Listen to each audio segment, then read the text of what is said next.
let me show you two guys a trick. I think you're going to love it. It's a very, very difficult trick to do. Complicated sleight of hand, but don't worry, you're in the hands of a professional. So we're going to have, the reason it's tough is that normally you would choose a card and I'd have to try and find it. And that's hard enough as it is, but I'm going to try and do two people at the same time. So it's twice as difficult as any other card trick that's ever been performed by anyone ever. There you go. So for start off with you, do you want to choose, well, start off with you actually, choose any of the cards you want, but choose a card from near the top.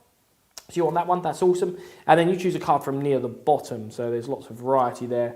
Perfect, so that's two cards chosen from the deck. And now I'm going to try and deduce what your cards are, but I'm going to do it in a pretty funky way.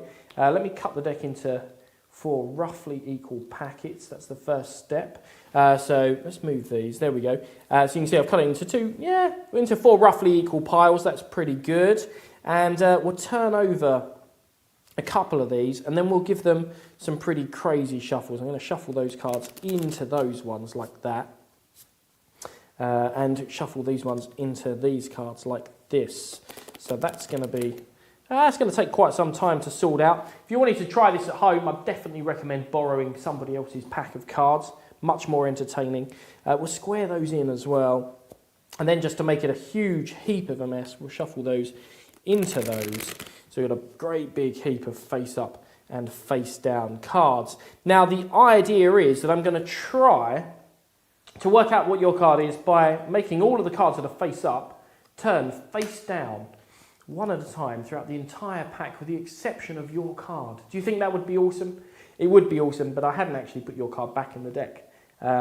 So we'll wing it, it won't matter. What we'll do is we'll just click our things over the pack, and astonishingly now, face up in numerical order all the way through the deck, I have all of the diamonds. There is the ace, 2, 3, 4, no 5, but the 6, 7, 8, 9, 10, the jack, the queen, and the king, which means you must have picked the 5 of diamonds.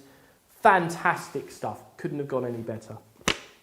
But now we still need to work out your card, and that's going to be more tricky. Probably should have done the cool diamond thing first, because now we're going to have to sort out all the cards to find out yours. Unless we just do the same thing again, I guess. Concentrate on your card for a moment. Give it a little click, and now the diamonds that were reversed have changed into spades. So you must have chosen a spade, not the ace, the 2, the 3, the 4, the 5, the 6, the 7, the 8, but must be the 9, because I've got the 10, jack, queen, and king.